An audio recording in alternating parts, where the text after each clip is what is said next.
Então, iniciada a gravação. Boa noite, pessoal. Sejam muito bem-vindas, né, a essa nossa disciplina, tá?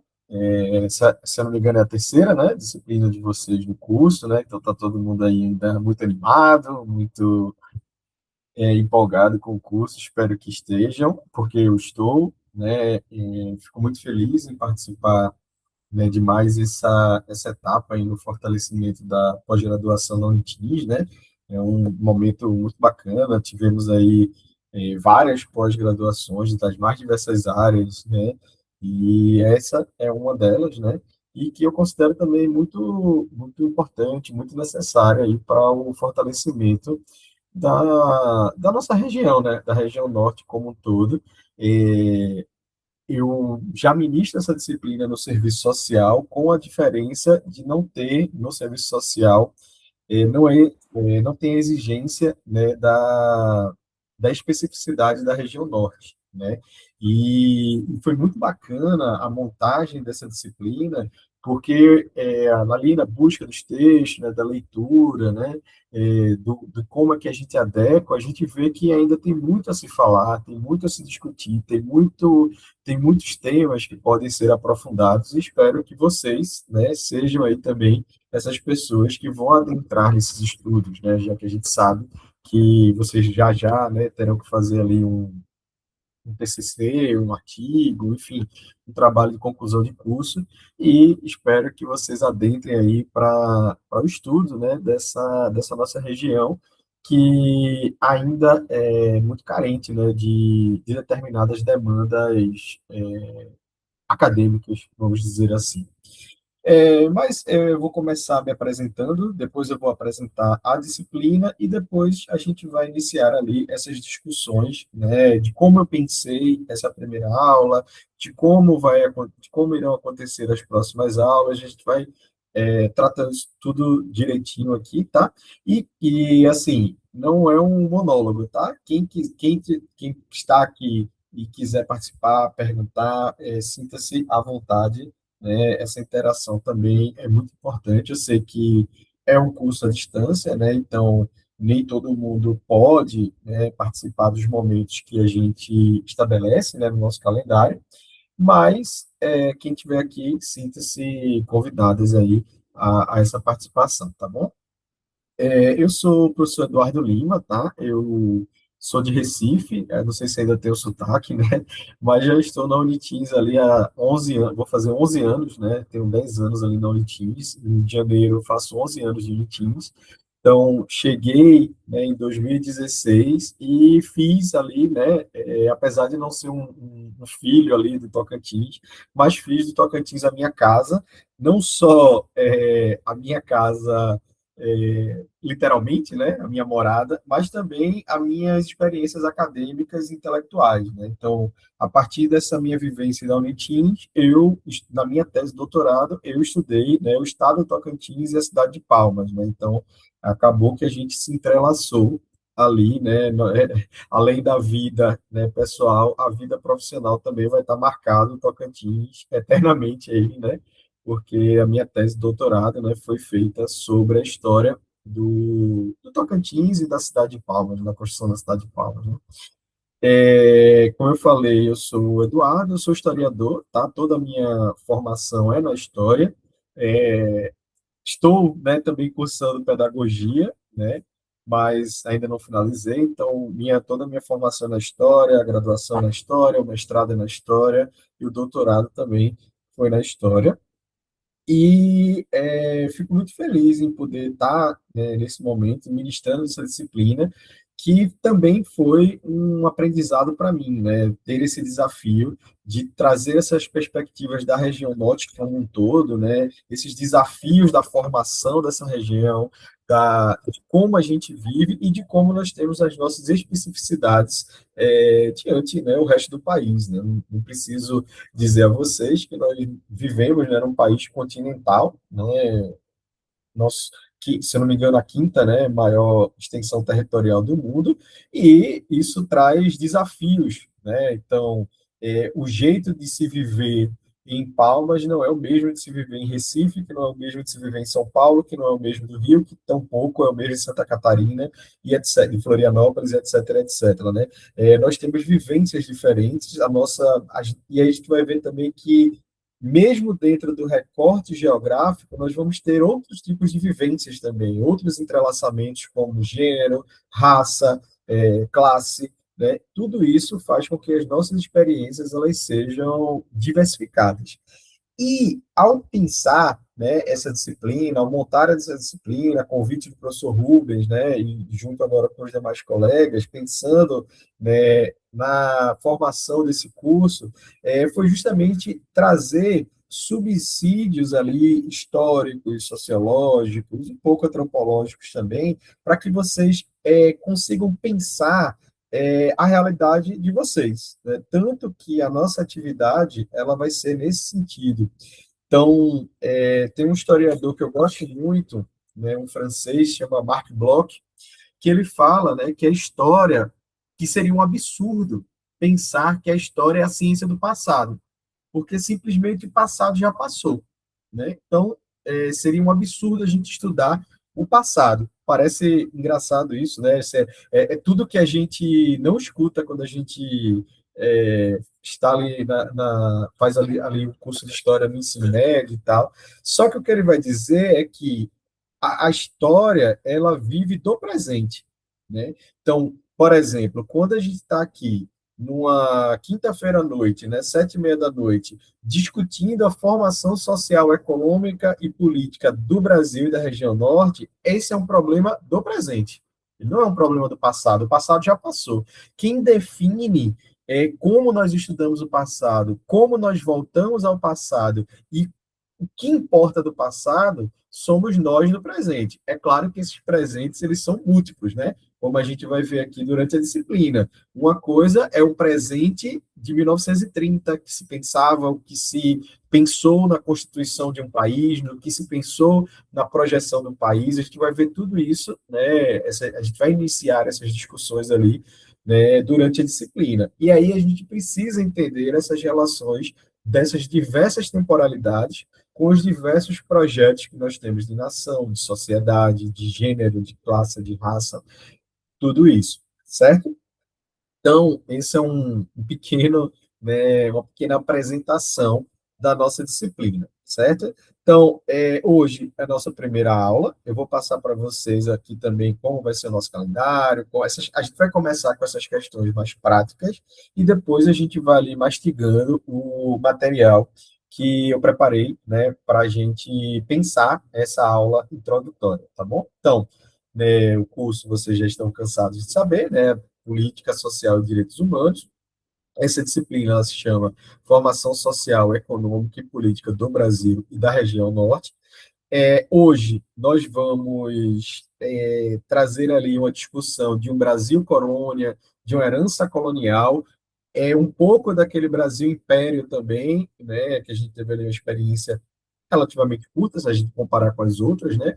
E o quanto nós hoje ainda vivemos com problemas que fazem parte dessa estrutura que nós vivemos, 350 anos ali, enquanto a colônia de Portugal, né, enquanto um território que servia única e exclusivamente para gerar riquezas para outros povos, certo? Isso é o que significa uma colônia. Então, não sei se vocês já ouviram alguma coisa do tipo, né? Mas se nós tivéssemos sido colonizados pela Holanda, seria melhor. Se nós tivéssemos sido colonizados pela França, enfim, troque aí pelo país que quiser, nós seria melhor. Não. Existem países que foram colonizados por todos esses e que até hoje vivem situações muito piores, né, do que as nossas, né? Inclusive, se você pegar muitos países do continente africano que viveram esse período de colonização no século XX, até hoje vivem em guerra civil, porque a Europa, os países europeus levaram tudo que podiam, que queriam, e depois saíram de lá e disseram, se matem aí até vocês decidirem o que é melhor para vocês, né? Então, colonizar ser colonizado é péssimo, né? Não existe uma colonização boa, não existe uma colonização melhor ou pior. Existe países, né, nações que fizeram de outros territórios parte integrante dos seus territórios, única e exclusivamente com o objetivo de explorá-los das mais diversas formas possíveis. E isso é uma questão que a gente vai ver por aqui também, tá bom?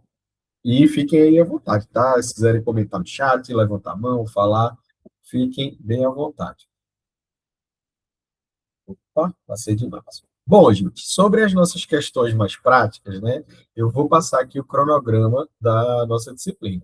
Nós iniciamos, na verdade, dia 6, né? Quando ficou disponível para vocês a unidade 1, né? Lá na plataforma A. Então, nós já temos lá todo esse material, tanto os slides, os textos que eu separei para vocês, o fórum, tem os materiais complementares também, tem uma palestra que eu separei para vocês também, né, de um evento, uma live sobre essas questões que a gente está discutindo aqui e aproveitem esses materiais da melhor forma, né, que vocês acharem, criem ali, né, um hábito também de vocês estarem todo dia lendo um pouquinho, né, seja essa disciplina, sejam as outras que vocês vão ter ali pela frente, né, separar ali uma meia horinha com o celular desligado, né, eu sei que é difícil, né, a gente sabe que a realidade do pós-graduando, né, equilibrar ali muitos pratos, né?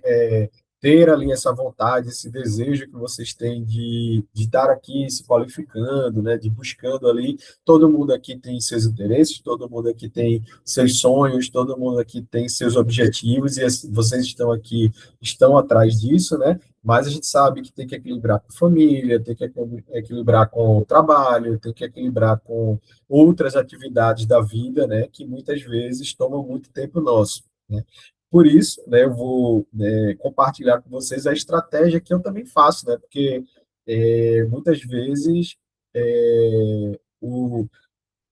a carreira docente, né, ela exige que a gente estude muito, mas ela também exige que a gente lide com muitas outras coisas. E às vezes essas outras coisas tomam muito tempo da gente e a gente acaba deixando um pouco, se a gente não se cuidar, algumas atividades que são importantes de lado, que é estudar, escrever, né?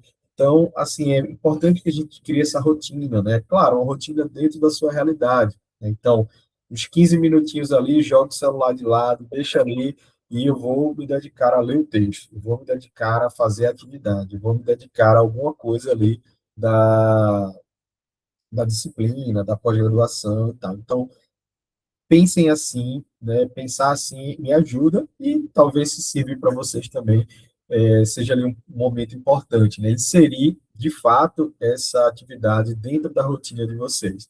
E aí eu sei que no começo é difícil, mas depois a gente vai ali organizando, né? 10 minutinhos, 15 minutinhos, daqui a pouco esses minutinhos viram meia horinha, depois 40 minutos, uma hora, e daqui a pouco a gente está vendo que está tudo integrado, né? Boa noite, Valdeir, seja bem-vindo, tá? Bom, gente, então a gente começou nossa disciplina no dia 6 de julho, tá? Tá tudo desse nosso encontro de hoje, menos a aula que eu vou colocar assim que a gente terminar aqui, já está lá. E hoje, né, nós temos a nossa primeira aula síncrona, certo? Na semana que vem, no dia 13, vai estar disponível todo o material da aula 2, inclusive a própria aula 2, porque é uma aula assíncrona, né? Já está tudo certinho aqui, só falta eu gravar, não consegui gravar ainda para vocês, mas vou gravar hoje ou amanhã. E aí vai ficar tudo também disponível para vocês, tá? O material já está lá, vocês não conseguem ver ainda, mas já está tudo lá, só falta a própria aula em si, tá? No dia 20, nós iniciamos nossa terceira semana, que também é uma semana de aulas assíncrona, né, de aula gravada, que também já já vai estar tudo disponível para vocês. E a nossa última semana, né, é a semana que inicia ali no dia 27, certo? E no dia 31, né, nesse mesmo horário, de 7h30 da noite, nós teremos a nossa segunda e última aula síncrona, certo? Também é nesse mesmo link aqui que vocês estão, tá? Eu vou também, quando chegar lá o momento, quando a unidade 4 for aberta, eu vou postar novamente, tá? O aviso lá para vocês, tudo certinho, tudo bonitinho, mas será de dia 31 às 19h30, né? Nesse mesmo link que nós estamos aqui agora, tá?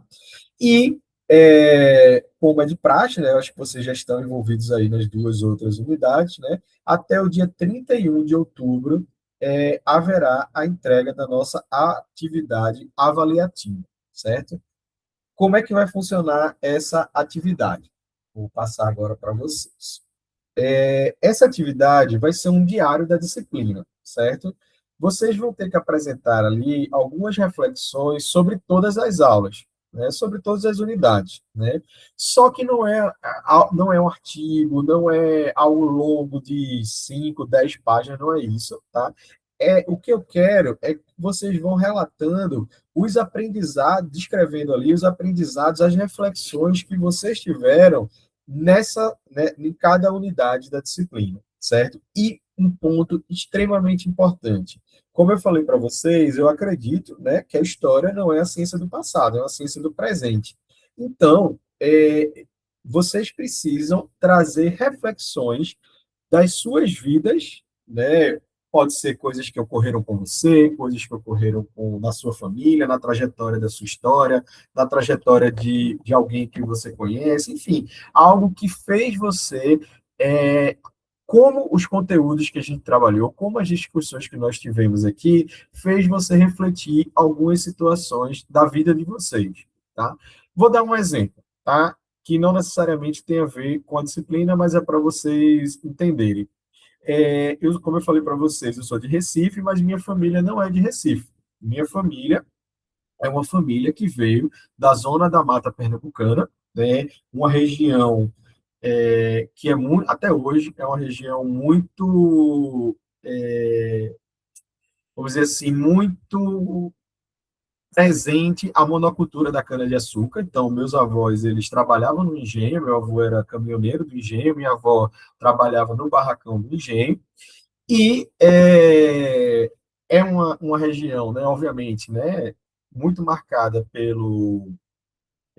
pela propriedade, pelas grandes propriedades, né, por uma imensa desigualdade social, por um resquício ali de escravidão, tanto negra, de negros, né, africanos que foram escravizados, quanto também de escravidão indígena, né, tanto que essa região ela é a divisa de Pernambuco com Alagoas, que foi a região onde tivemos ali o Quilombo dos Palmares, né, na Serra da Barriga, certo?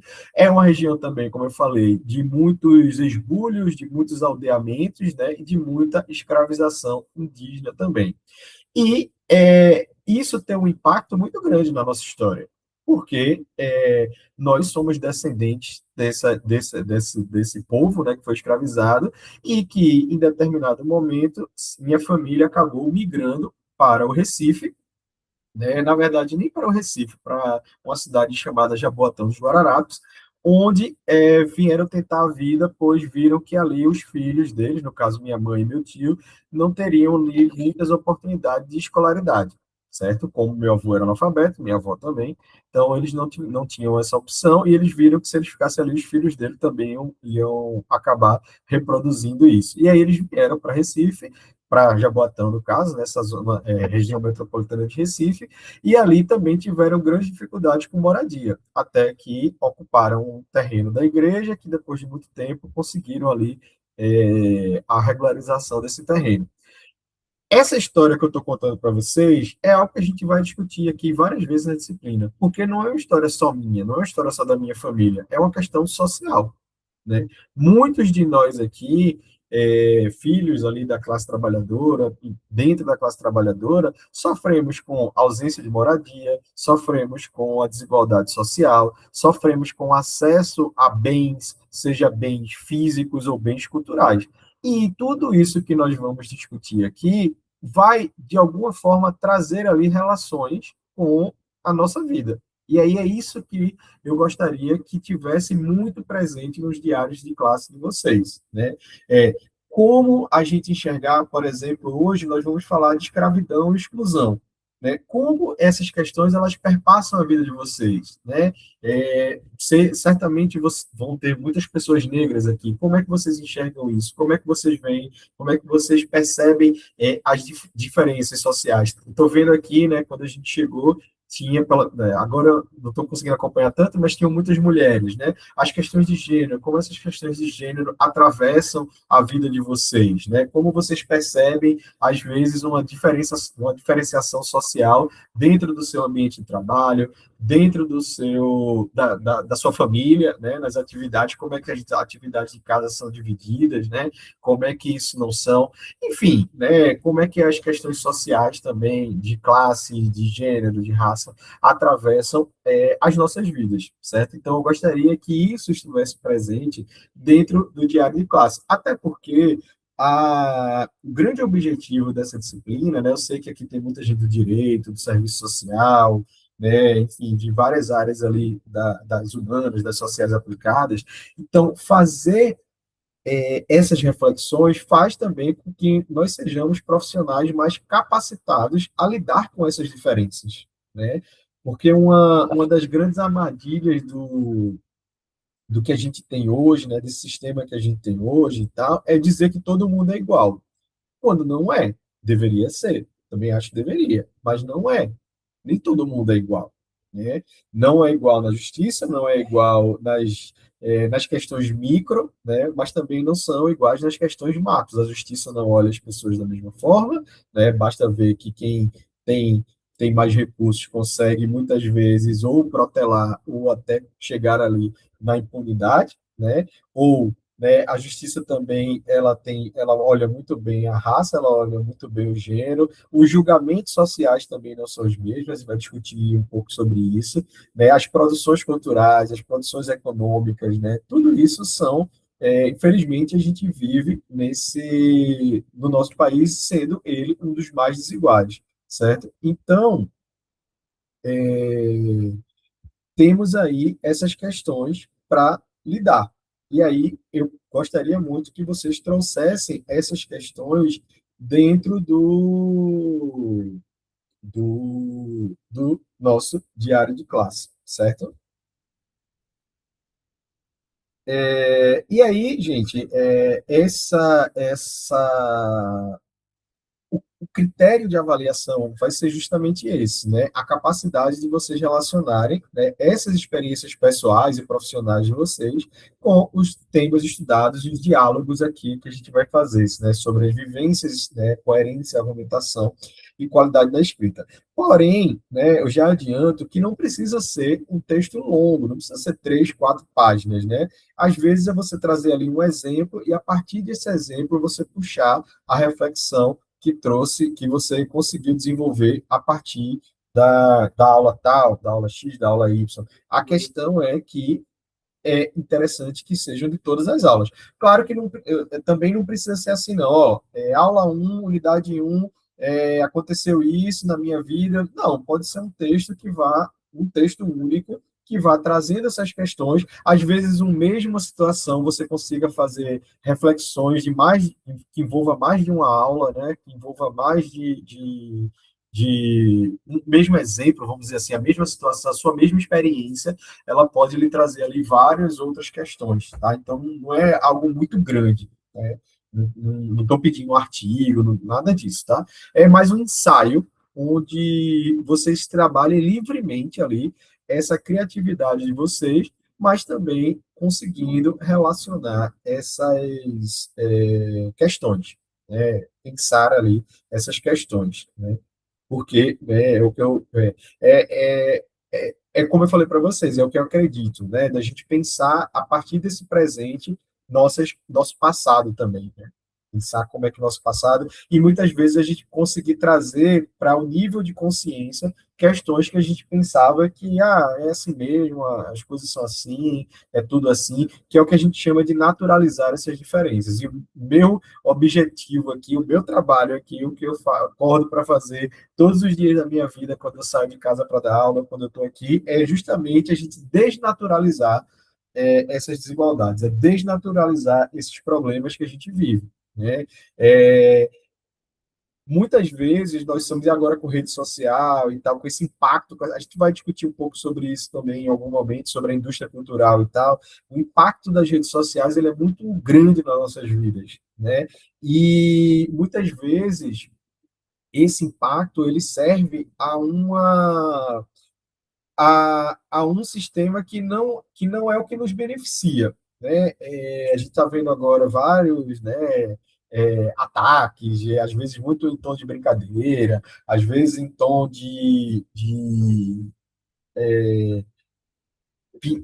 enfim, de piada, enfim, do humor, né? Há instituições que são muito caras à vida de nós, da classe trabalhadora, né? Como a universidade, como a consolidação das leis trabalhistas, como o direito, né? Os direitos enfim, de acesso à universidade, como cotas e tal, né?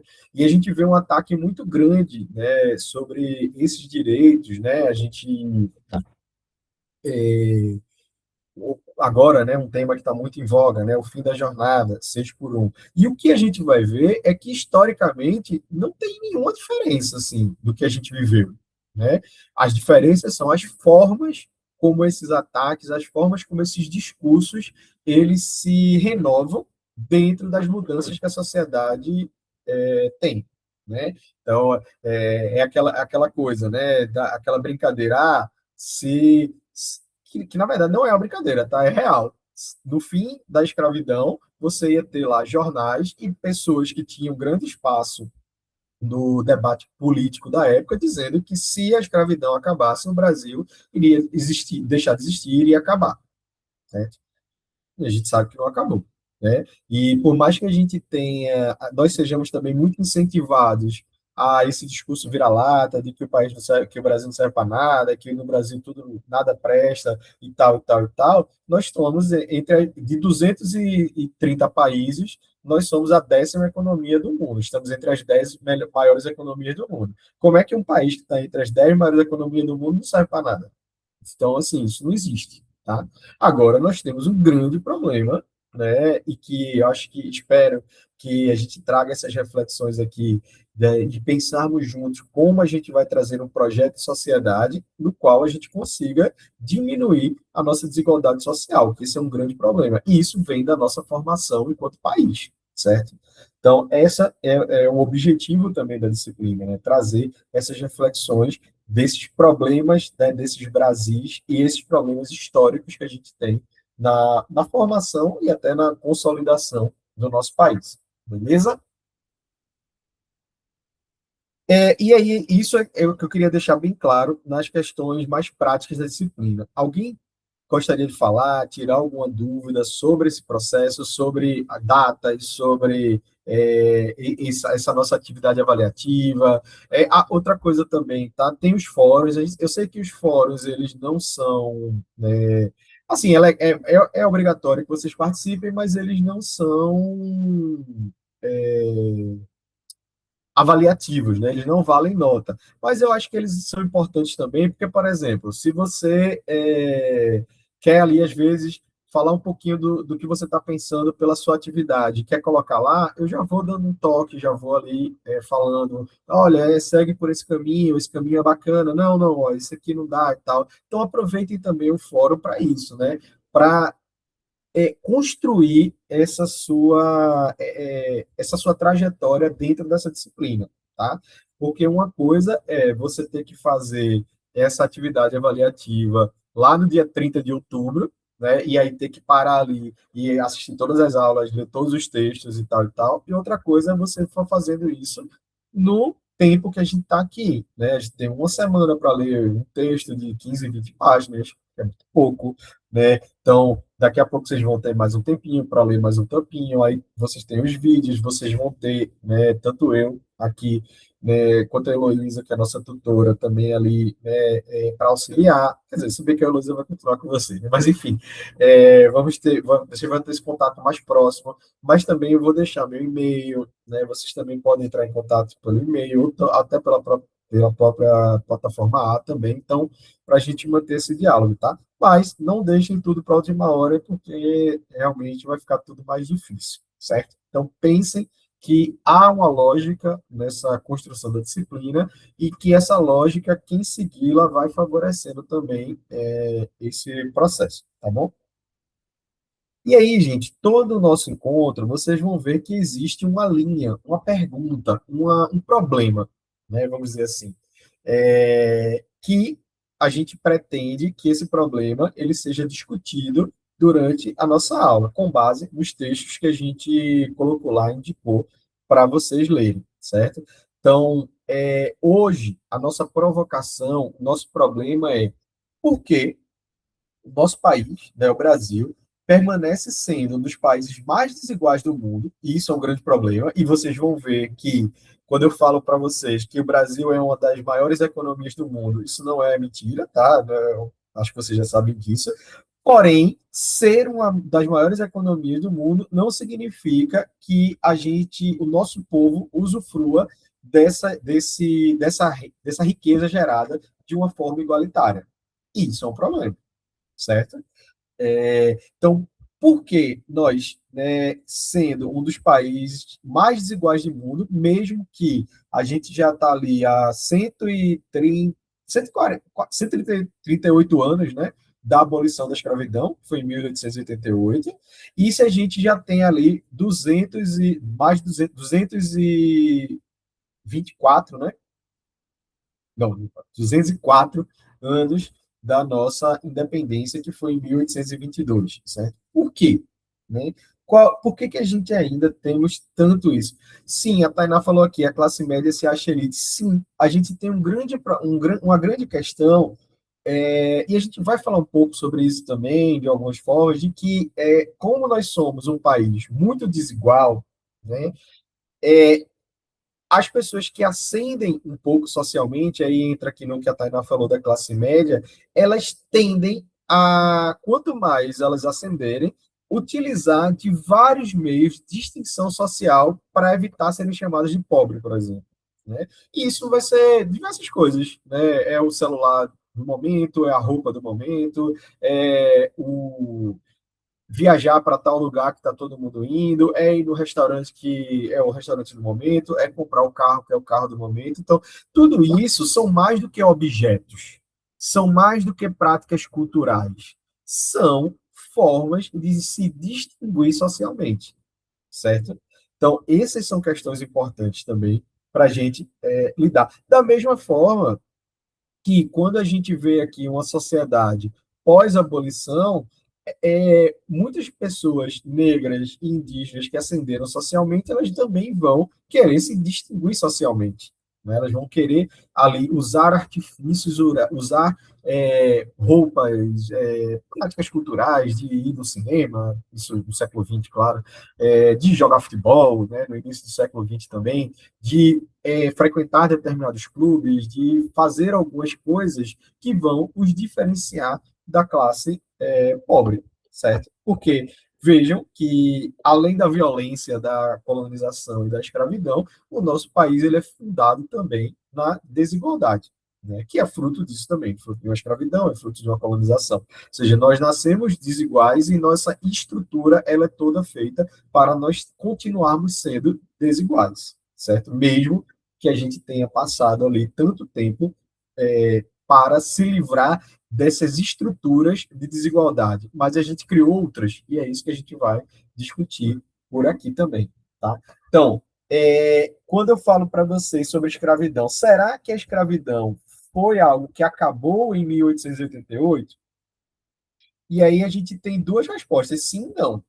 Sim, a escravidão acabou em 1888, porque agora não é mais, não, nós não temos mais um arcabouço legal que, que ampare uma pessoa ser dona da outra ou pessoa ser um objeto, né, que pode ser comercializado, que pode ser trocado, que pode ser, enfim, uma propriedade e que essa propriedade ela pode ser feita o que quiser. Então isso não pode mais. Quer dizer que isso não existe? Não. Ontem mesmo, né? Acho que é essa semana, não sei se foi ontem, foi antes de ontem, foi já visto uma senhora que estava em situação de análogo à escravidão, porque há 55 anos ela trabalha para uma família inclusive, né, da elite, do Ceará, se eu não me engano, e estava lá. Como a gente também vê várias coisas também em jornais, né, infelizmente, de muitas notícias de trabalho escravo. Ou seja, quer dizer que acabou? Não, também não acabou. Só que hoje não é mais legalmente aceito, também não é moralmente mais aceito, né? Tanto que a gente está vendo cada vez mais é, ter mais denúncias, né, sair mais, né, notícias sobre principalmente essa escravidão doméstica, né, que é muito mais difícil de você categorizar, né, é uma coisa muito interna, né, muito difícil de você trazê-la à tona, de você denunciar, de você provar e tal, até porque geralmente, né, são pessoas que são muito influentes, né, lembra aquela senhora lá no em Minas Gerais, né, que era filha de professor, desculpa, filha não, ela era escravizada por professores universitários que eram filhos de médico e ela já tinha passado dos pais para um dos filhos e tal, como se fosse realmente uma mercadoria, né, como um objeto, né, e que a gente vê que essas questões elas são cada dia menos aceitas, né? A gente tem cada vez mais denúncias sobre isso. Então, a escravidão, ela sim acaba em 88, mas ela não deixa de existir, né, mesmo que de forma legal, e se criam outras questões também. Porque a escravidão, ela estruturou profundamente a nossa economia, a nossa organização social enquanto sociedade, né, as nossas relações políticas e a própria concepção do que é ser cidadão no Brasil, certo? Por que que eu falo isso? Existe um historiador chamado Luiz Felipe Alencastro que ele fala sobre o trato dos viventes, certo? O que é o trato dos viventes? Esse é o nome do livro dele, a grande obra dele, e ele vai dizer que existia um comércio entre Portugal, né, ali Lisboa, que seria que era ali, né, a capital do Império Português, com Luanda na África, né? Então você está aqui na Europa, aqui Lisboa, aqui você tem na África Luanda, e aqui embaixo você vai ter o Brasil e você vai ter ali o porto, seja de Recife, Salvador, Rio de Janeiro, onde você vai ter esse tráfico escravizado. Então, esse comércio triangular, né, de pegar mercadorias no Brasil, vender na África, trocar por pessoas escravizadas e levar o lucro para Lisboa, foi o que garantiu que Portugal fosse um dos maiores impérios do mundo no século XVI, certo? E século XVII, XVI e XVII, certo? Então, Portugal foi um dos maiores impérios do mundo nesse período a partir desse tráfico, certo? E quando a gente está falando de um processo de escravização, quando a gente está falando de transformar uma pessoa em objeto, a gente retira toda a concepção de cidadania dessa pessoa. Ela deixa de ser uma pessoa e vira um objeto. Então, esse grupo, seja indígenas ou pessoas negras escravizadas, vão se tornar, até hoje, no nosso país, pessoas que são consideradas, né? Não estou dizendo que nós aqui consideramos, não estou dizendo que é uma questão pessoal, mas são pessoas vistas como cidadãos de segunda classe, certo? Ou até mesmo não como cidadãos. E é uma herança que a gente tem da escravidão. E como é que é o nome disso? Racismo. O racismo, ele é uma estrutura onde ele gradua pessoas a partir da sua raça, certo? Ou do que a gente entende, do que a gente construiu como raça. E aí, quando a gente fala de Brasil, é nítido que indígenas e pessoas negras, né, elas são ali vistas socialmente como cidadãos de segunda classe, certo? E aí a gente, respondendo um pouco da pergunta que eu trouxe para vocês, a abolição ela não significa automaticamente inclusão. Inclusive, muitas pessoas negras saíram perdendo com a abolição. Não estou dizendo aqui que estou, obviamente, né, para deixar bem claro, que há uma defesa à escravidão. Não, tinha que acabar, tinha que ter acabado muito antes, né? Inclusive, o Brasil foi o último país da América Latina a acabar a escravidão. Mas é para a gente entender que esse grupo de pessoas que foram escravizadas e que às vezes foram libertas não é um grupo homogêneo, certo? Então, essa abolição, ela veio, né, de uma forma que não se pensou, por exemplo, que a gente está discutindo hoje, e vocês vão discutir isso em várias disciplinas, políticas públicas de inclusão social. Ou seja, não houve acesso à terra, não houve acesso à educação, não se houve crédito, né, ou políticas públicas que fossem capazes de integrar essas pessoas como pessoas que fossem produtivas. Muito pelo contrário. O que é que o Brasil foi fazer? Foi buscar, foi fazer tudo isso aqui, acesso à terra, educação, crédito, políticas públicas, a imigrantes europeus, por exemplo. Numa, numa ideia também de um racismo científico para embranquecer a sociedade brasileira, certo? Então, um dos textos que a gente vai discutir hoje, a professora Juliana, ela vai trazer essa ideia de que a subcidadania significa que determinados grupos possuem direitos, seja brancos, né, e no período pós-abolição, descendentes ali de aristocratas, né, mas vivem separados por condições reais de exercê-los. Então, é o que a gente estava falando um pouquinho, né, aqui, de nossa Constituição, ela garante que todos sejamos iguais.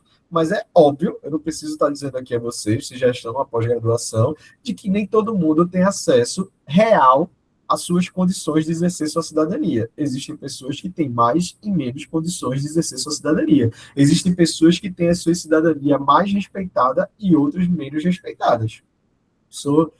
Acho que não chega a ser nenhuma novidade para quem está aqui, né, para nós que estamos aqui discutindo. E aí é onde a gente precisa tanto desnaturalizar quanto discutir essas questões, né, trazer essas questões à tona, trazer essas questões para a nossa prática profissional também, né, de como a gente precisa vê-lo. Exato, Tainá, né, todos são iguais, mas existem pessoas que são mais iguais do que outras, né? É, não vou entrar muito nessa discussão, mas a gente pensar, por exemplo, né, uma, uma, uma pessoa que rouba um celular, ou, sei lá, rouba um carro, que é algo mais valioso. Essa pessoa, dependendo de quem ela seja, ela vai presa, certo? Mas, assim, vamos dizer, essa pessoa vai presa. Mas a gente está aqui, né, por exemplo, vivenciando, eu não sei se vocês estão atentas a isso, tá? Mas nós estamos vivenciando o maior escândalo, o maior golpe financeiro da história do país, talvez o maior da história, enfim, não sei se a gente tem outros golpes financeiros que estão nessa casa de bilhões, e o Vorcaro, que era o grande articulador disso, ele foi preso um dia desse, e muita gente que está ligada a ele, que já sabe se que está ligada, que está, temos senadores da República ligados, temos deputados ligados, temos presidenciável ligado, e nenhuma dessas pessoas estão respondendo por nada. Ou seja, o cara que rouba. Obviamente, eu não estou defendendo que você roube carro, tá? Não é essa a questão. Mas é muito mais fácil você prender o cara que rouba o carro do que o cara que roubou mais de bilhões do nosso, tá? Inclusive nosso, né? Porque tem dinheiro, né, do GPREV que está lá e que provavelmente nunca vai voltar. Né?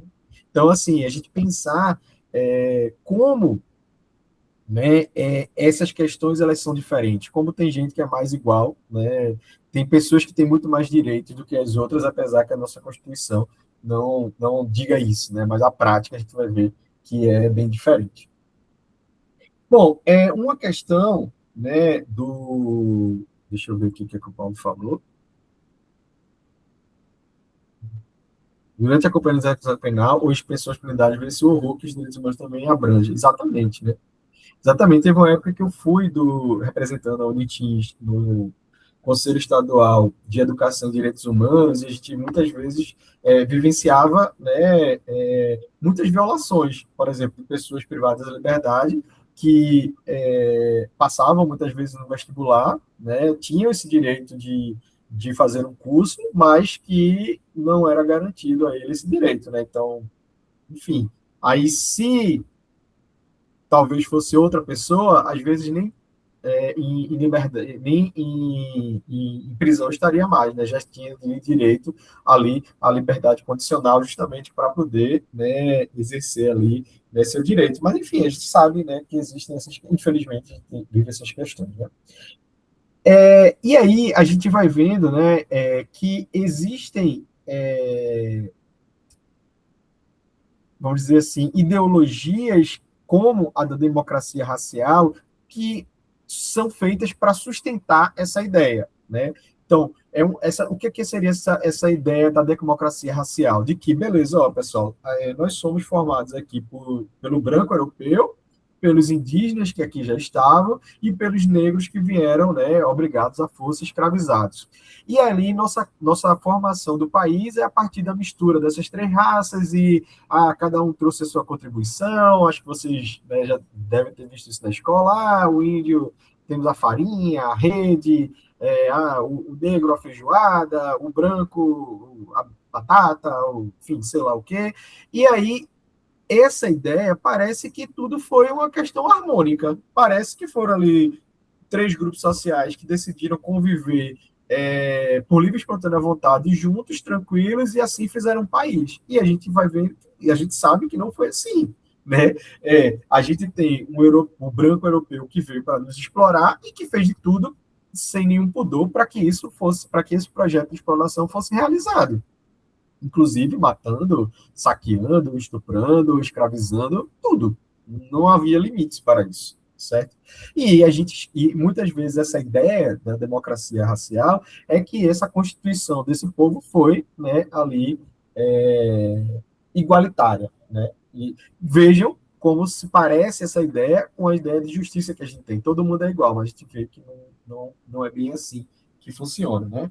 E que essa convivência, né, desses grupos teria produzido essa sociedade nossa harmônica, né? A gente vai ver vários intelectuais que defenderam isso, né? Sendo o mais conhecido deles, Gilberto Freire. E a gente vê que não é assim, não é harmônica até hoje. A gente sabe que não é harmônica até hoje, né? E que muito pelo contrário, que essa relação ela é marcada por dependência, se a gente fala de um país colonial, de violência, de uma ausência completa, por exemplo, de um reconhecimento de uma pessoa escravizada. E se a gente pensar que se já tem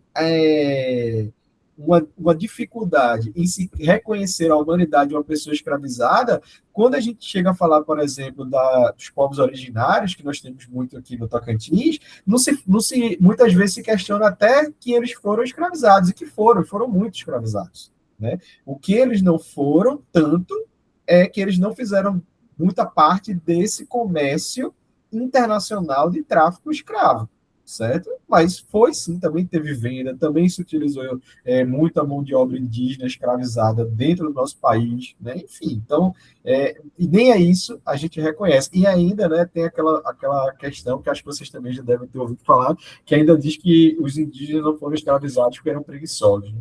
São absurdos em cima de absurdos, e que a gente muitas vezes vai reproduzindo isso sem fazer a reflexão sobre isso, né? De como isso impacta o nosso cotidiano até hoje, né?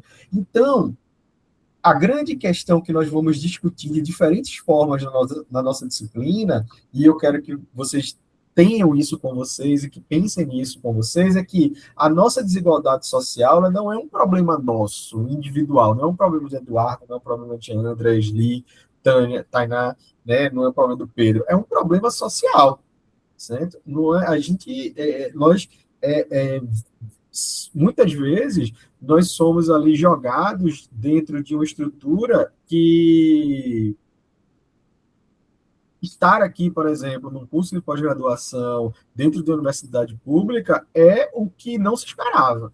É uma resistência, é uma forma de ir contra esse sistema, porque muitas vezes o sistema queria que a gente estivesse bem fora daqui, né? O discurso, né, que a gente tem hoje, como eu estava falando para vocês, contra as leis trabalhistas, é porque a mão de obra se torna muito cara, né? Então, quanto mais explorar, melhor. Muita gente que defende aí, né, a permanência de uma escala 6 por 1, se pudesse voltar à escravidão, essas pessoas assinavam tranquilamente. Não teria nenhum problema nisso. Achariam ótimo. E aí, o texto que a gente está discutindo hoje, da Juliana, é um deles, né? Ela vai trazer que, mesmo que tenha sido esse projeto, né, pós-abolição, um projeto de desigualdade, um projeto de exclusão, existiam pessoas ali que pensavam diferente, e uma delas era o Zé Bonifácio. Por que eu estou trazendo isso aqui? Não é porque a gente uma memória a José Bonifácio. Não, é porque a gente pensar que desde aquela época já existiam vozes dissonantes desse projeto. E que esses projetos de Brasis, né, esses projetos de sociedade que nós temos, sempre tiveram vozes dissonantes. Só que muitas das vezes essas vozes elas não são iguais. E muitas vezes a gente vê um projeto hegemônico muito também pelas classes, né, mais abastadas, seja economicamente, culturalmente e politicamente, elas conseguem colocar o seu projeto em prática, mesmo que seja um projeto que vá de encontro ao interesse da maioria, certo?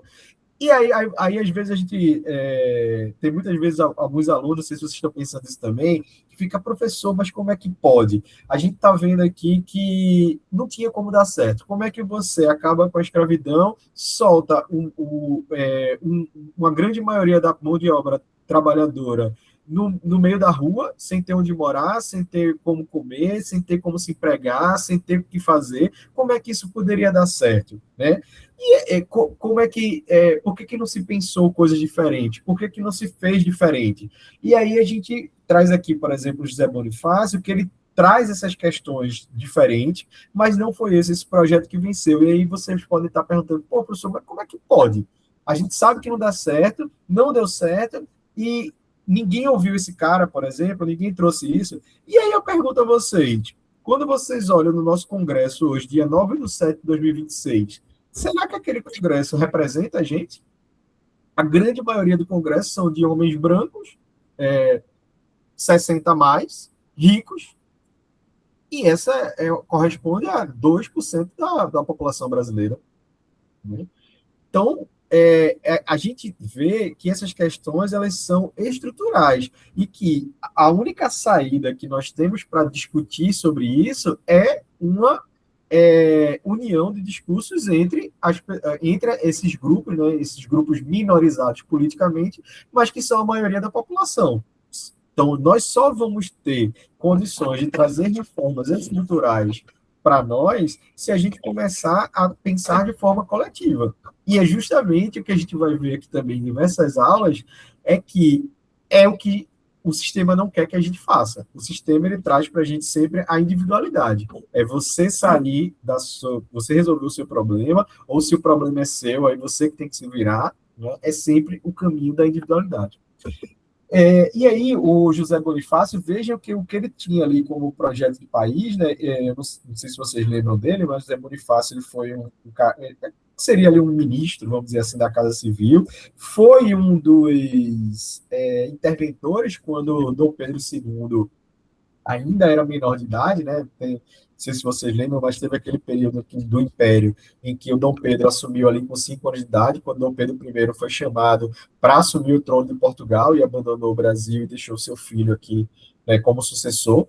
E aí Dom Pedro II ele era menor de idade, então se teve ali, e José Bonifácio era um vamos dizer assim, gestores do Brasil até Dom Pedro II conseguir a sua maioridade, e também foi um cara muito importante no processo de independência, né? Então, ele defendia esse fim da escravidão, ele defendia que se fizesse uma reforma agrária, vamos dizer assim, uma distribuição de terra para essas pessoas libertas, e que se tivesse uma políticas públicas de integração para essas pessoas, né?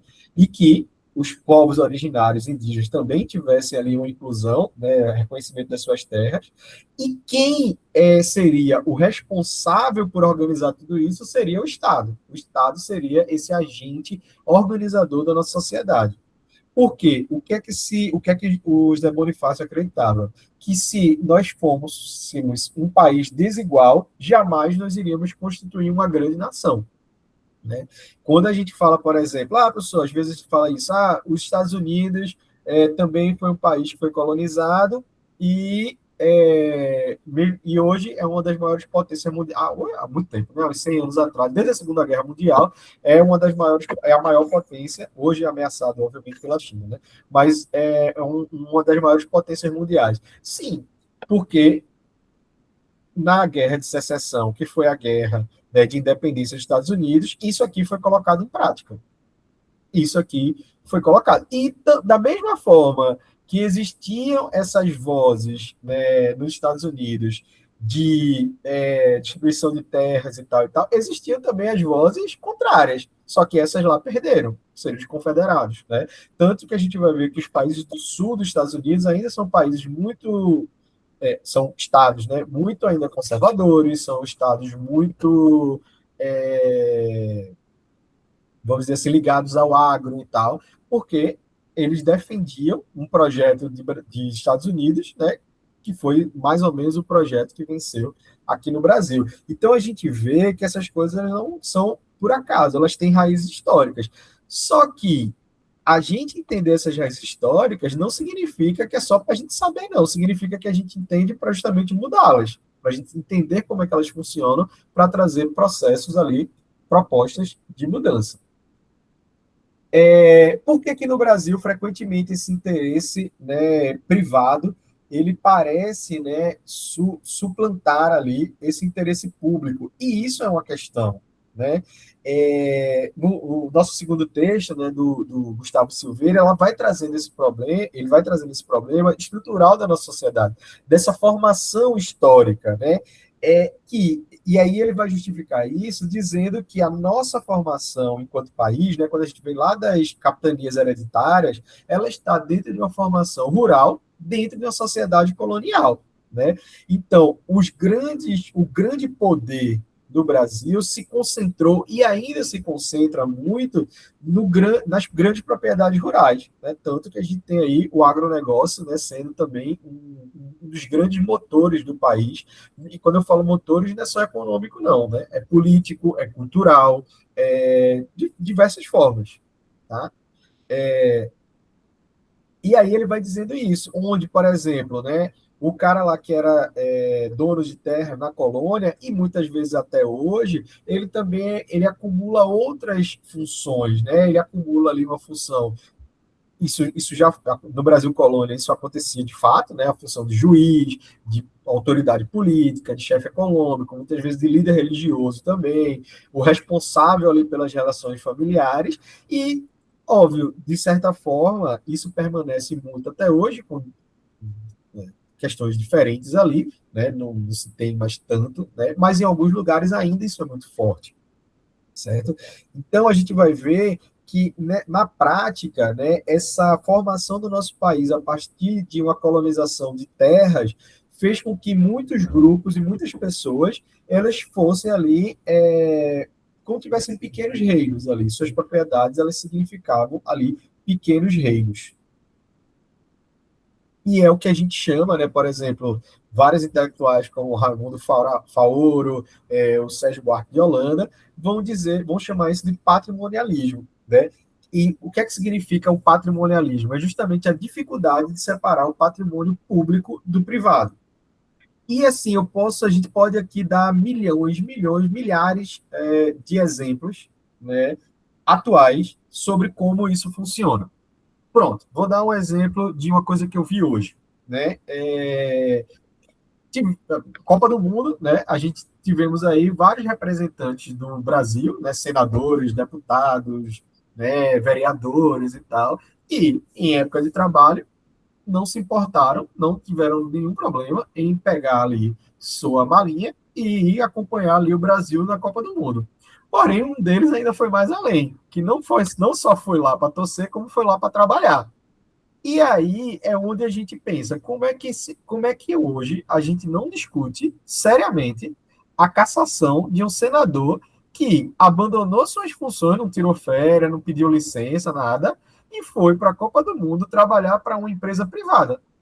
Inclusive para uma empresa privada onde o grande vamos dizer assim, o grande aporte financeiro é a partir de casas de aposta. E esse senador, há 2 meses atrás, estava ali na CPI, trabalhando na CPI de casas de apostas. Ou seja, como é que a gente não consegue perceber o grande conflito de interesses disso? E aí, isso é um exemplo atual, muito claro, de patrimonialismo, onde você usa o seu cargo público para interesses privados. Obviamente, não sei se isso era uma questão, né, desse caso específico que eu estou citando, mas caberia, no mínimo, uma investigação. Como é que uma pessoa que está exercendo um cargo público para fazer uma investigação sobre se há irregularidades ou não em casas de aposta no país, 2 meses depois, ela está trabalhando num canal que inclusive, ela faz parte de pessoas que divulgam ali esse produto. Como é que pode? Como é que a gente não está falando disso? Como é que a gente não está discutindo isso? Né? Então, sabe por que a gente não está? Porque esse patrimonialismo, ele parece muito natural. As pessoas não conseguem nem fazer muito bem a diferença de que isso acontece, né? De como é que isso é tão absurdo. Porque isso faz parte da nossa vida. Né? E isso é uma questão que é justamente o que a gente não quer aqui. A gente precisa trazer essas questões para desnaturalizar essas questões. Né? A separação dos interesses que são públicos, que são coletivos, de interesses privados. Beleza, meu amigo, você quer trabalhar na Copa do Mundo? Pede licença ou pede para sair. Você não pode ter os dois. Se você acha que você vai lá ganhar muito dinheiro, que é uma oportunidade profissional para você, beleza.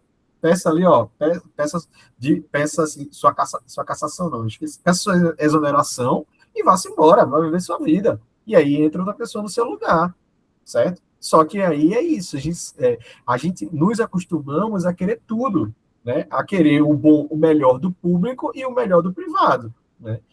Só que aí isso tem um preço, e geralmente quem paga esse preço somos nós, né? Nós que dependemos ali dessas pessoas, né? Dependemos desses agentes políticos para defender os nossos interesses, né? Exatamente, né? A Luana falou aqui das bets, enfim, é um absurdo mesmo, assim, enfim, nem vou entrar muito nisso, mas assim, é uma coisa que não consegui entender. E o Paulo falando aqui dessa decisão política, né, de não trazer essas divisões, né, de reforma agrária, de interiorização, de rodovias, e você tem toda a razão, né? E essas questões a gente vai discutindo aqui, de que essas decisões, esses projetos políticos, eles são decididos, eles são tomados, não é pelo bem da maioria, é pelo bem de uma minoria que controla, que é a maioria que controla esses poderes, né, de decisão. E aí isso é uma coisa que a gente precisa discutir, certo? E aí, dentro desse patronalismo, né, é o cargo público que deixa de servir esse interesse coletivo e passa a servir o interesse da pessoa, né, dos familiares. Né? É essa lógica, né, que atravessa essa nossa história em diferentes organizações, seja quando a gente era colônia, seja no Império, seja agora nas diversas repúblicas que nós temos, e agora, né, nessa que nós vivemos, né, nessa nova república. Né? E a ideia, né, que muitas vezes a gente ouve também, desse homem, que é uma ideia ali, né, trazida do homem cordial, né, que o brasileiro, ele seria passivo a essas questões. E a gente sabe que não é, nós não somos passivos a isso. O que nos falta é uma capacidade de organização. E que essa capacidade de organização mínima que a gente tem, ela é minada, e ela é minada fortemente. Né? Ela é minada fortemente. As organizações, todas de 10 anos para cá, todas as formas de organização coletivas, elas foram minadas, elas foram destroçadas. Né? E aqui eu não estou dizendo que toda organização, que todo sindicato, todo movimento é santo e que é uma maravilha. Não é isso que eu estou dizendo, mas só que isso precisa existir.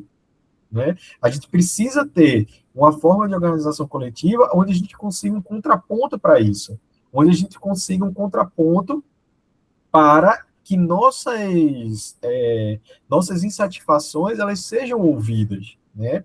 Então, e as redes sociais elas vêm muito para destruir isso, né? As redes sociais elas vêm muito toda vez que a gente entra, percebam, toda vez que a gente tem uma grande revolução na comunicação, a gente tende a ir para um espaço de liberdade menor para a maioria, certo?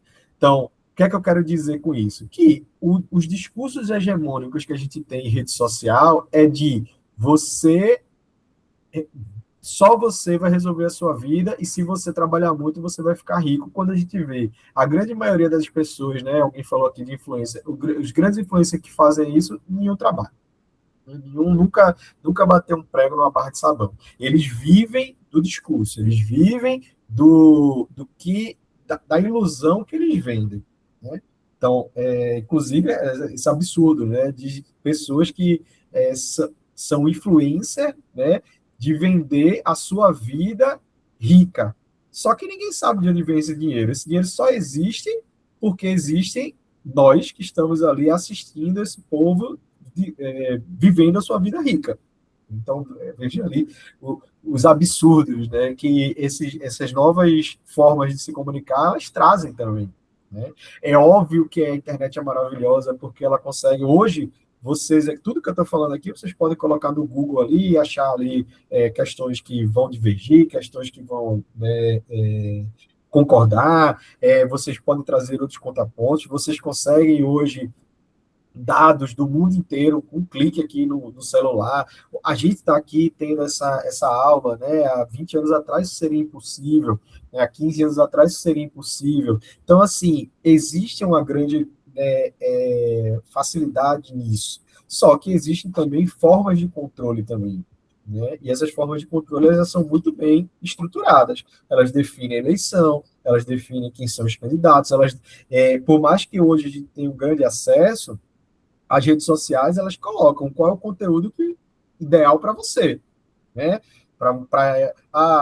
Eduardo, um homem de 40 anos, professor e tal, vamos ver aqui o que é que ele pode consumir, então vou jogar essa propaganda dessa empresa aqui para ele e tal, né? Quando a gente vai na farmácia, por exemplo, que coloca o nosso CPFzinho lá, e às vezes a gente pergunta por que o remédio com CPF é R$ 10 e sem CPF é 50, é porque eles estão vendendo, o grande conteúdo ali são os nossos dados, são os nossos interesses, são nossos padrões de consumo. A partir do que a gente compra na farmácia, eles vendem os nossos dados e conseguem para outras empresas, para a empresa que vende carro, para a empresa que vende curso, para todas as empresas. E é por isso que quando a gente está ali nas redes sociais, a gente recebe muitas coisas que a gente está interessado. Porque existe um perfil, é traçado ali. Isso tudo vem de informações que nós mesmos damos, né, na internet, sem nenhuma contribuição. Né? E é por isso que essas propagandas chegam na gente. Às vezes a gente está ali e pensa, estava falando de viagem e aí agora o Instagram está mandando de viagem. Não é porque tem um microfone, é porque você botou no Google, é porque você botou ali foi num dia no lugar e comprou uma mala. Tudo isso todo mundo sabe da nossa vida. E aí a questão não os dados de Eduardo sozinho não importam. O que importa é nós todos, né? De uma cidade de Palmas. Eu não sei se vocês trabalham ou têm esse acesso aí em marketing, mas quando você quer impulsionar um conteúdo numa rede social, você escolhe o público. Né? Só que a grande questão é como saber qual é o público da minha marca. Aí você compra esses dados. Então, tudo isso, esse mundo, né?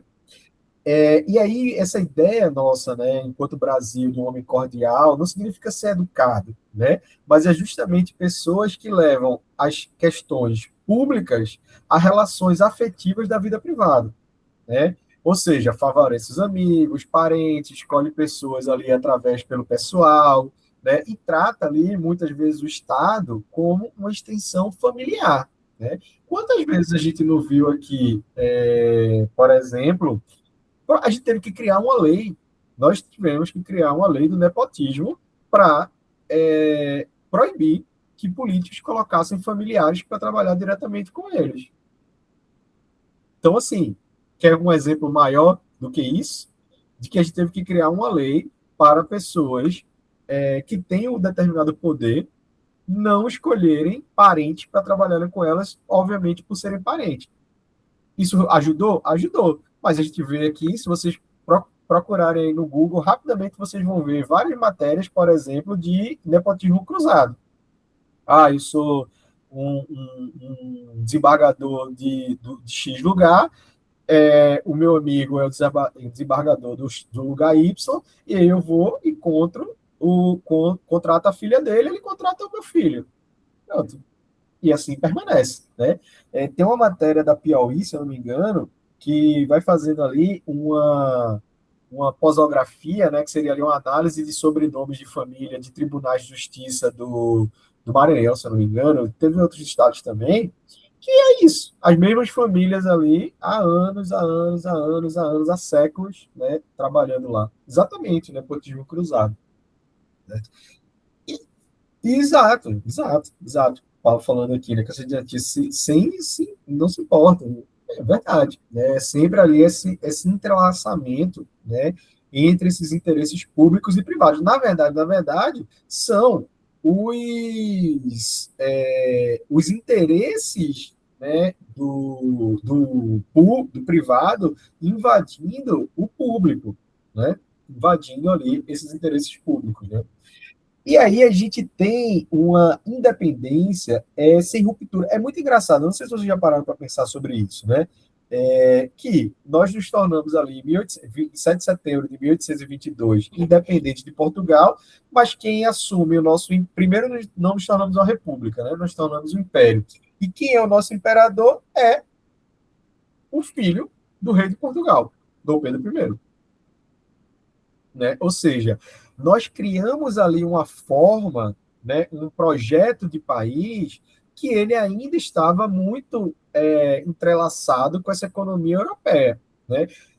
Quer dizer que não existiram outras propostas? Não, existiram. Inclusive, também, não sei se vocês sabem, que Pernambuco, né, o estado de Pernambuco, foi um país, foi o primeiro país, a primeira república independente da América Latina. Durou 70 dias, mas Pernambuco se tornou um país independente com 70 dias. Ou seja, essas discussões, elas ocorriam. Outra coisa que se fala, é porque o Brasil se tornou independente e não teve uma guerra. Teve sim, não teve uma guerra nos moldes dos outros países da América Latina, mas o Portugal sofreu muito com propostas de independência, como Pernambuco, por exemplo, outros, Maranhão também tentou se separar,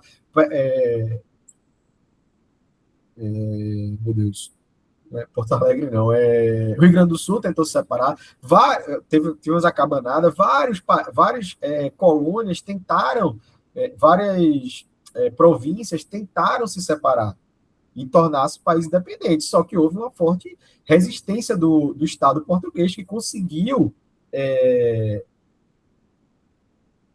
aquietar, vamos dizer assim, essas revoltas separatistas. Inclusive durante o Império também.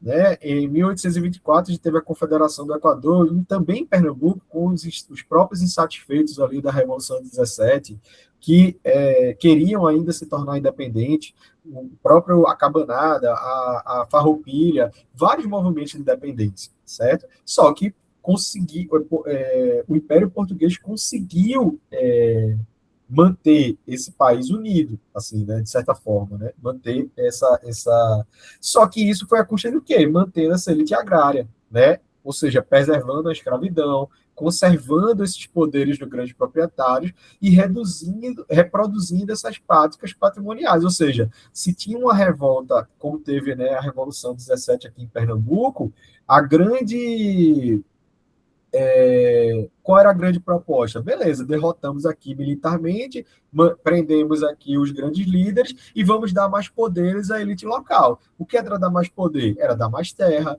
era dar mais títulos ali de patrimoniais para que essas pessoas tivessem mais influência ali. Então, esse foi também o grande contraponto desse projeto. Né? Então, quando a gente diz que o Brasil não se tornou independente dessa forma, né, a partir de luta e violência, isso não é verdade. Só que tivemos ali grandes estratégias do Império com outros projetos de sociedade, que foi o projeto de sociedade que venceu, certo? E aí, já indo ali para a nossa reta final, né, do nosso encontro de hoje, até passando um pouquinho ali do tempo, né, a gente pensar, né, quem foram os excluídos dessa cidadania brasileira, né? Como o Estado brasileiro foi organizado para preservar esses privilégios, né? Para quem foi excluído é muito claro, né? Todo mundo que não era branco já era excluído. E aqui não estou querendo dizer que não existiam pessoas brancas pobres, não. Claro que existiam até hoje, né? Porém, essas pessoas elas não sofreram com outras distinções sociais, como a do racismo, por exemplo. Né? E uma questão que eu estava falando aqui para vocês, né, falando um pouquinho dessa formação, né, seja ali do Brasil colônia e do Brasil império, é que as grandes rupturas que nós poderíamos ter tido, como a independência e a abolição, elas foram amortizadas, vamos dizer assim, para garantir o privilégio de classes elites, das elites, certo? Então, é, beleza, nós vamos nos tornar independentes, certo? Mas a escravidão permanece.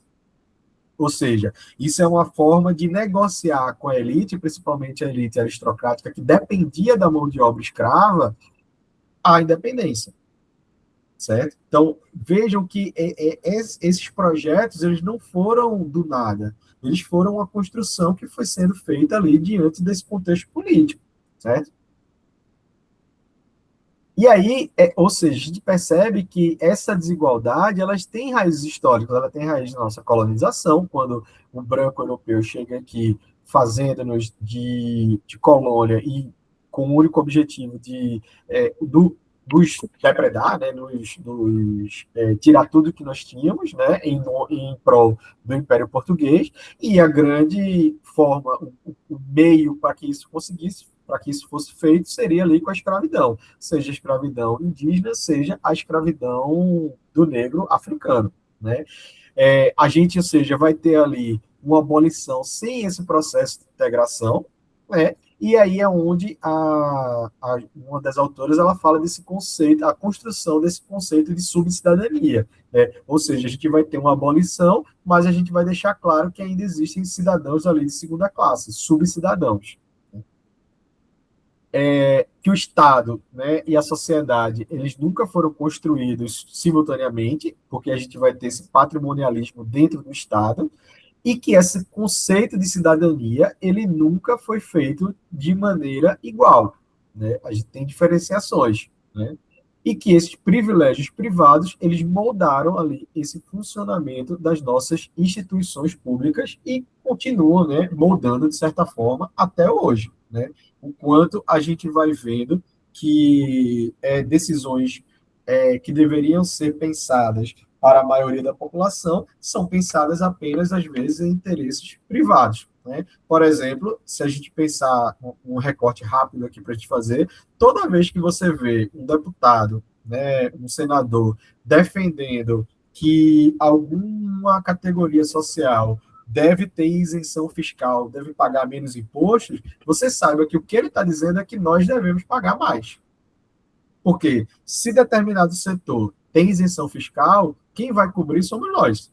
Todos nós. Quem vai pagar a conta somos nós. Então, por exemplo, se você tiver um deputado, que agora nós vamos ter eleição, né? E o deputado chegar, eu produzo. Vamos falar absurdos aqui, tá? Eu produzo, tenho uma indústria para produzir nave espacial. E eu acho que essa indústria de nave espacial ela é uma indústria que é muito importante para o país. Então, a gente precisa ter isenção fiscal, a gente não pode pagar imposto, certo?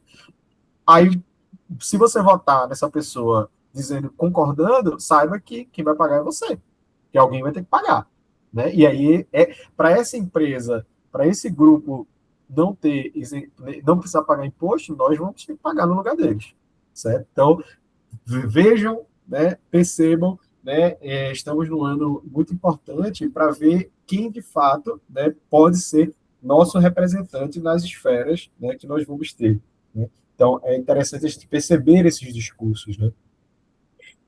E aí o que a gente viu hoje também é que essa desigualdade brasileira ela não é por acaso, ela não é porque Deus quis, é um processo histórico, ela foi uma escolha, ela foi um projeto que foi reforçado diversas vezes e é reforçado até hoje por uma elite econômica e cultural, né?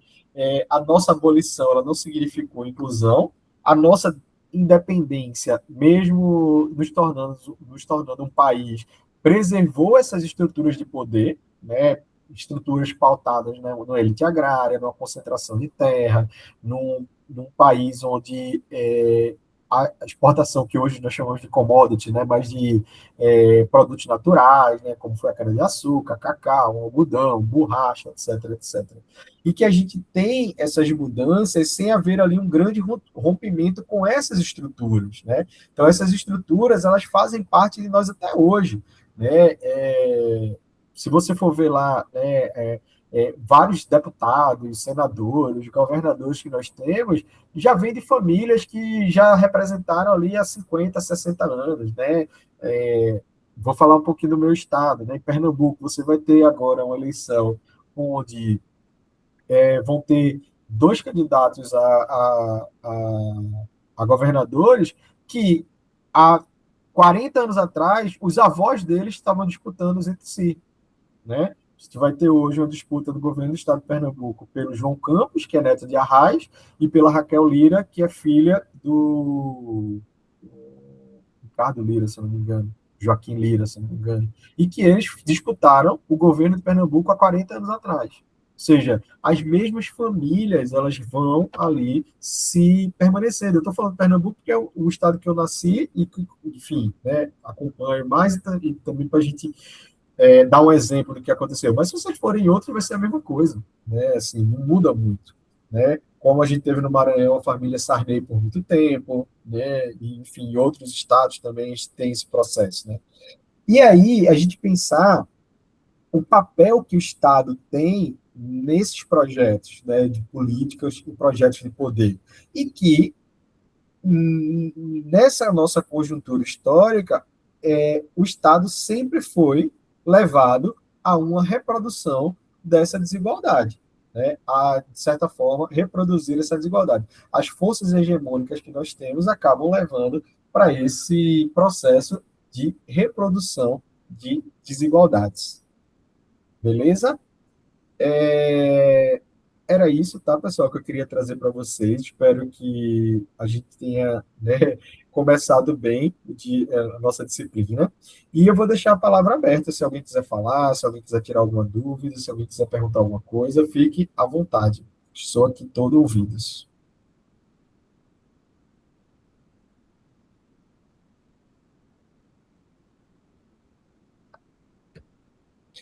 Não estão tímidos hoje, mas então tá certo, gente. A gente termina então por aqui. Imagina, Paulo, que bom. Feliz que tenham gostado. A gente termina hoje, né, a nossa estreia da disciplina, tá? Mas estou à disposição, né, no nosso sistema, na nossa plataforma A. Se tiverem alguma dúvida, podem também entrar em contato por e-mail, tá? Mandem mensagem lá. Dia 13, nós vamos ter a nossa segunda semana, tá? No caso, essa aula vai ser assíncrona. No dia 20 também, a nossa terceira semana. E. Opa! Ah, beleza, Luan. Que bom. Certo. Que bom que você já está resolvendo. E no nossa próxima aula, né, dia 31, né, será a nossa próxima aula síncrona e, no caso, a nossa também aula de encerramento do curso, tá?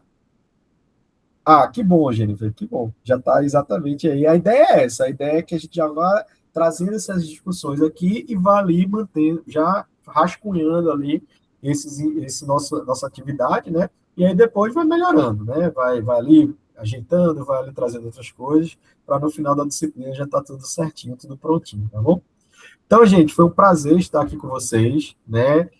Estou muito feliz com essa disciplina, estou muito feliz com essa pós, né? Espero que a gente tenha ali grandes frutos, né? Espero que vocês gostem e espero que vocês desenvolvam aí excelentes trabalhos e que essa pós realmente faça aí diferença, né, no projeto de vocês, seja no projeto profissional, no projeto acadêmico, né?